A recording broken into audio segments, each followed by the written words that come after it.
はい、3月です。いつも見てくださってありがとうございます。それでですね、今日は CIO、マテック、キロカ、エレコム、モッテル、サンワサプライ、この6つのメーカーの充電器を集めてみました。なぜこの6つの充電器を集めたのかというとお分かりでしょうか。すべて日本メーカーの充電器となっているんですね。さらに今回集めた充電器に関しては全てが 67W の充電器になっています。これら6つの充電器を比較しまして、今日はどれがコストパフォーマンスが高いのか、どれが性能が高いのか、そういったところを比べてみたいと思います。それではレビュースタートです。まずはちょっと購入時の価格で、それぞれを比較してみたいと思います。CIO は3500円で、購入しています。これは幕開けで充電器交換のプランのが最安で買えるプランっていうのがありまして、持っている充電器何でもいいので使える使えないかかわらず、充電器を、交換する形で一番安い価格で買えるというプランがありまして、それで購入したものなので3500円という価格で購入できています。マテックの2980円というのはほぼ定価通りですね。キロカの2980円というのは Amazon の安売りでちょっと値引きが入っております。他にも、エレコムとサンワサプライに関してはほぼ、充電器の、定価に近い価格になっているはずですので、それぞれ3490円、3890円となっておりますので、これが一番、普通に買った時の価格に近いでしょうかね。モッテルは2980円で購入しましたが、これはメーカーの独自のセールで販売されていたものですので、通常価格よりだいぶ安くなっているのかなとは思いますね。価格だけ比較しても、しょうがないのですが、一番安いのは2980円のラインかなというところになります。次は体積比較と言いましても、1ポート、2ポート、3ポートと各種揃えてしまいましたので、ポート数を制限していない以上、大きさを測ることにそれほど重要ではないのですが、コンパクトさを求める人はそこを重視することもあるかなと思い、比較を、このようにグラフに出してみました。比較してみるとやっぱりあれですね、キロカが一番軽く小さい状態になっています。その次が2ポートのマテックですね。重さも軽ければ、大きさも控えめになっています。3位以降はちょっと微妙なところなんですけれども、CIO は割と小さめに作られているんですが、重さが 100g 超えてるんですよね。他のエレコム持ってるサンワサプライは 100g を超えていませんので、CIO の方がなんかちょっと重く感じてしまいます。ただこれってある意味 CIO の性能の部分でもあったりはするんですよね。放熱のことを考えた作りになっていて、その分重さがちょっと増えているということになっています。次は充電器の瞬断の制御に関する、テストを行いたいと思います。瞬断っていうのは複数のポートを使って充電しているときにどれか一つのケーブルを引っこ抜いたときに他の充電しているままの機器までが一瞬充電が、切断される、中止されるという現象を瞬断と言っています。これは電力の振り替えをするために充電器が1回リセットをかけているからなんですね。これを防ぐ機能が代表的なのが CIO が、持っている Nova インテリジェンスと Nova セーフティ 2.0 という機能の組み合わせで瞬電が起きないように、工夫されています。では他のメーカーはどうなのかということで調べてみました。その結果がこちらになります。CIO はもちろん、瞬断は起きませんでした。でマテックは、2ポートあったんですが、その2ポート、上を引っこ抜いても下を引っこ抜いても瞬断は起きませんでした。でエレコム、持ってるサンワサプライ、この3つに関しましては上から123、123、123っていう順番が振られているんですが、2と3のポートを使っている時のみ、瞬断が発生します。つまり、2番目のポートと3番目のポートをで、使って充電している時に2番を抜くと3番が1回瞬電されます。2番と3番をつないだまま3番を抜けば2番が瞬断します。ただこの場合でも1番の方は充電をし続けて出力をし続けますので、そこら辺はうまく作られているなという印象ですね。だから PC とか重要なものは1番で充電をしておいて、よく引っこ抜くもの、例えば、スマホもそうですし、AirPods とか、ワイヤレスイヤホンですね、の充電とか、そういった細々な機器の充電に関しては、下の2つを使って、大きな充電をするときで、長時間、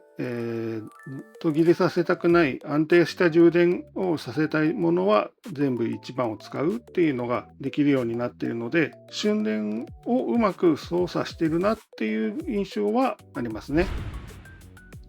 次は iPhone 17 Pro への充電を比較してみたいと思います。なぜ iPhone 17 Pro かっていうと、自分の持っている iPhone ってかスマホが iPhone 17 Pro しかないのと、Matic の充電器には AVS という iPhone の充電を最適化してくれる機能がついているということもあって iPhone 17 Pro を使って比較しました。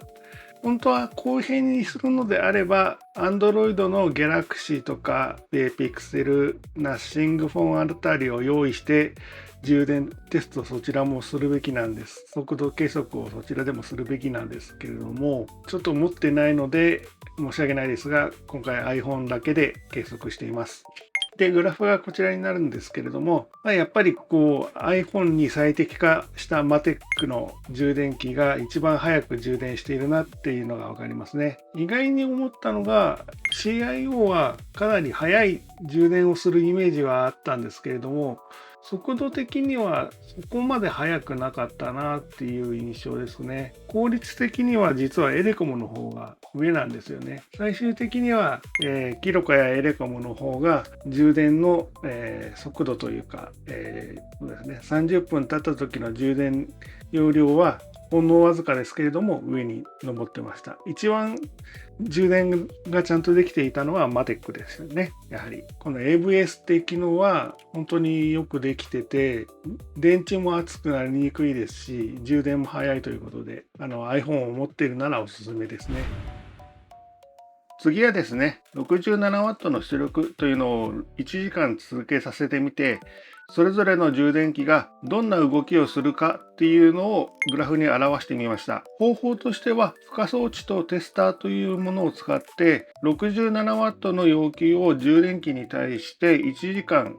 出力させます。それに対して充電器がどのような出力を返してくるかというのを測ったグラフなんですね。で、グラフを見ればわかる通り 67W の要求に対して 67W を走り続けたっていうのは CIO と Matic この2つのメーカーのみです。時点でいいのが、エレコムなんですけれども、エレコムの充電器は 67W の要求に対して 66W 以上の出力をちゃんと返してくれました。CIO や Matic に関しては 67W を要求しても 65W まで下がってしまうんですね。それに対してエレコムは 67W の要求に対して 66W。40分後に熱だれを起こして出力が下がるんですけれども、本来 45W の出力に下がるところをちゃんと 44W のところまで出してくれていますので、かなり高効率な出力を出してくれていると思っています。で、他にも特徴的なのが、持っていると3話サプライです。ちょっと3話サプライと持っているが全く同じ動作をしてしまったので、3話サプライの色で持っているの色が隠されてしまっているんですけれども、熱だれ自体は15分ぐらいで起きてしまうので早いんですが、その後の出力が 50W 付近で出てくれるんですよね。そのおかげで長い目で見ると結構長時間で高効率な充電ができるような攻め方をしているなっていうのがこれを見ると分かります。これを見てもちょっと残念なのがキロカですかね。どちらにも属さず、20分ぐらいで熱だれを起こして、その後 45W ぐらいの出力を続けて、います。その分熱が下がってはいるんですけれども、その熱が下がったからといって、67W にもう一回戻るということはないので、比較的早く熱だれを起こした分ちょっと損をしているなっていうところがありますね。逆にこれ戻ったりしたら非常に高性能な充電器かなと思えるんですけれども、ここら辺はちょっと残念なところですね。